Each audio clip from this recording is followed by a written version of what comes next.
اما بعد، وطن کی عزت و ناموس ہم لٹنے نہیں دیں گے، وطن کی عزت و ناموس ہم لٹنے نہیں دیں گے، ترنگا شان ہے اپنا کبھی جھکنے نہیں دیں گے۔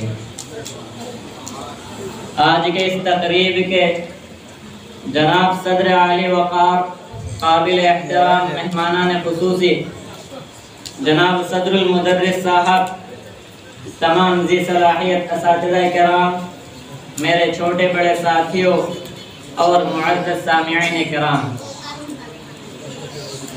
آج کے اس تقریب میں ہم سب 15 اگست یوم آزادی منانے کے لیے یکجا ہوئے ہیں۔ ہندوستان کی تاریخ میں 2 دن بڑی اہمیت کے حامل ہے، ایک 15 اگست، دوسرا 26 جنوری۔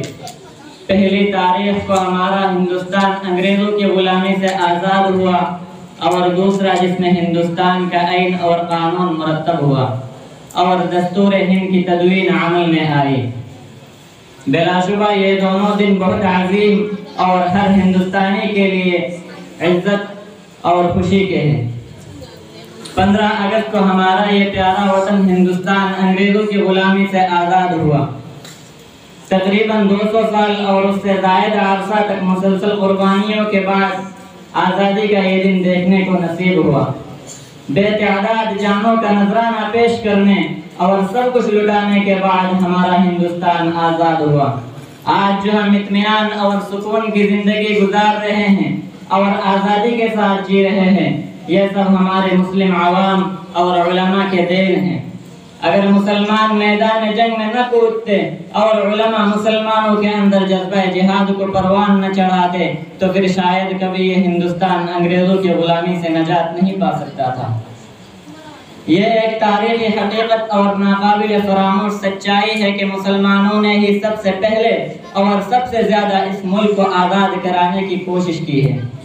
اپنی آنکھوں میں پیارے وطن کی آزادی کے خواب لیے، جان وطن نچھاور کیا، سخت ترین اذیتوں کو جھیلا، خطرناک سزاؤں کو برداشت کیا، طرح طرح کی مصیبتوں سے دوچار ہوئے، حالات و آزمائشوں میں گرفتار ہوئے، لیکن برابر آزادی کا نعرہ لگاتے رہے اور ہر ہندوستانی کو بیدار کرتے رہے۔ کبھی میدان سے راہ فرار اختیار نہیں کیا اور نہ ہی کسی موقع پر ملک وطن کی محبت میں کمی آنے دی۔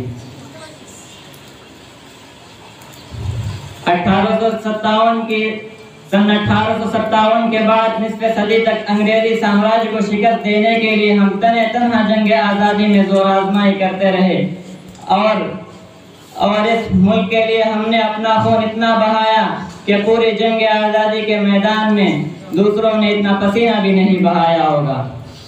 محترم سامعین کرام، آئیے مسلمانوں کی قربانیوں پر ایک نظر ڈالتے ہیں۔ سن 1857 کی جنگ آزادی کے بعد ڈاکٹر ولیم، جو ہندوستان کے بہت بڑے سیاستدانوں میں سے تھا، اس نے انگریز حکومت کو رپورٹ بھیجی کہ ہندوستان کی جنگ آزادی صرف مسلمانوں نے ہی لڑی ہے، اور جب تک ان کے دلوں میں جذبہ جہاد موجود ہے اس وقت تک ہم مسلمانوں پر حکومت نہیں کر سکتے۔ اس لیے سب سے پہلے ان کے جذبہ جہاد کو ختم کرنا ضروری ہے، اور اس سے پہلے یہاں کے علماء کو اور ان کی کتاب قرآن کو ختم کرنا ضروری ہے۔ چنانچہ 1861 میں انگریزوں نے 3 لاکھ قرآن کریم کے نسخے جلائے اور اس کے بعد مسلمانوں اور علماء کو ختم کرنے کا فیصلہ کیا۔ سن 1857 کی جنگ آزادی کے ناکامی کے بعد انگریزوں کی نگاہوں میں سب سے زیادہ معذوب علماء کی جماعت تھی۔ مولویت بغاوت قرار پائی۔ ایسٹ انڈیا کمپنی نے داڑھی اور لمبے کرتے والے اور مولویانہ وضاحت رکھنے والے ہر شخص کو پھانسی پر لٹکانے کا حکم دے دیا۔ صرف 14 دنوں میں تقریباً 2 لاکھ مسلمان شہید ہوئے، جس میں 51,500 علماء کرام تھے۔ ایک انگریز مورخ نے گواہی دی کہ صرف دلی میں 500 علماء کو پھانسی دی گئی۔ 1864 سے لے کر 1867 تک صرف 3 سالوں میں 14,000 علماء کرام کو پھانسی کے تختے پر لٹکایا گیا، اور دلی کے چاندنی چوک سے لے کر خیبر تک کوئی درخت ایسا نہ تھا جس پر علماء کی گردنیں نہ لٹکی ہو۔ سن 1857 کی بغاوت کے بعد مسلمانوں پر انگریز اس طرح ٹوٹ پڑے کہ جیسا کہ سب سے بڑا دشمن اور سب سے خطرناک حریف مسلمان ہی ہے۔ محترم سامعین کرام، غرض یہ کہ ہر طرح کی تدبیریں اختیار کرتے ہوئے، ہر طرح کی قربانیاں دیتے ہوئے اور اس مشن کو کامیاب بنانے کے لیے ہر طرح کی تدبیریں اختیار کرتے ہوئے آگے بڑھے، یہاں تک کہ مسلمانوں کے ساتھ برادران وطن کو بھی شریک کیا، مہاتما گاندھی کو بھی ساتھ لیا اور دیگر ذمہ داروں کو شریک قافلہ کر کے جدوجہد کی۔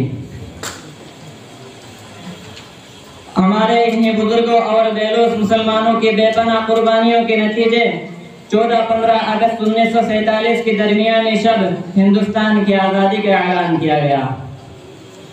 آزادی ہند کی تاریخ بہت طویل ہے، بہت سے چھوٹے بڑے واقعات اس میں پیش آئے ہیں، بہت سے علماء کرام اور مسلمانوں نے اس کے لیے قربانیاں دی ہیں۔ ان تمام کا احاطہ اس مختصر وقت میں کرنا مشکل ہے۔ اب ضرورت ہے اس بات کی کہ ہم